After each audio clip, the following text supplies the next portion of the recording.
Sir ഇപ്പം digital marketing എന്തെങ്കിലും നിലവിൽ ചെയ്യുന്നുണ്ടോ? ഇല്ല, ഒന്നും ചെയ്യുന്നില്ല. അതാ ഞാൻ നമുക്കിതിൽ എന്തൊക്കെ ചെയ്യാൻ പറ്റും എന്നുള്ളത് ഞാൻ പറഞ്ഞുതരാം. ഗൂഗിളില് ഈ പറയുന്ന സർവീസസ് നമ്മുടെ ജവഹർ നഗറിലോ വെള്ളയമ്പലത്തിലോ best solar solutions near me എന്നോ best solar service providers in Trivandrum എന്നൊക്കെ സെർച്ച് ചെയ്ത് കഴിഞ്ഞാൽ നമ്മളെ ടോപ്പിൽ കാണിക്കുന്ന രീതിയിലേക്ക് നമുക്ക് കൊണ്ടുവരാൻ പറ്റും നമ്മുടെ പ്രൊഫൈൽ. 1. 2, സോഷ്യൽ മീഡിയയിൽ നമ്മളുടെ വീഡിയോകളും പരസ്യങ്ങളും എത്തിക്കാൻ പറ്റും. അങ്ങനെ എത്തിച്ചു കഴിഞ്ഞാൽ കാണുന്ന ആൾക്കാരിൽ താല്പര്യമുള്ള ആൾക്കാർ ഇതിൽ ക്ലിക്ക് ചെയ്യുന്ന ആളുകളുടെ പേഴ്സണൽ ഡേറ്റ സാറിന് ഒരു ലീഡ് ആയിട്ട് കിട്ടുകയും ചെയ്യും. ഇതിനാവശ്യമായിട്ടുള്ള വീഡിയോ പ്രൊഡക്ഷൻ നമുക്ക് ചെയ്യാൻ പറ്റും. അതിനാവശ്യമായിട്ടുള്ള ആങ്കറിംഗ് സപ്പോർട്ട്, അതിന്റെ സ്ക്രിപ്റ്റ് റൈറ്റേഴ്സിനെയും വീഡിയോ പ്രൊഡക്ഷന്, editing, publishing, digital creatives, content writing, ഇതുപോലുള്ള എല്ലാ ആക്ടിവിറ്റീസും നമുക്ക് ചെയ്യാൻ പറ്റും.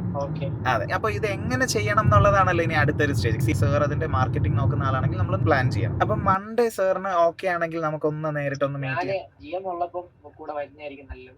അതെപ്പോഴായിരിക്കും സാർ?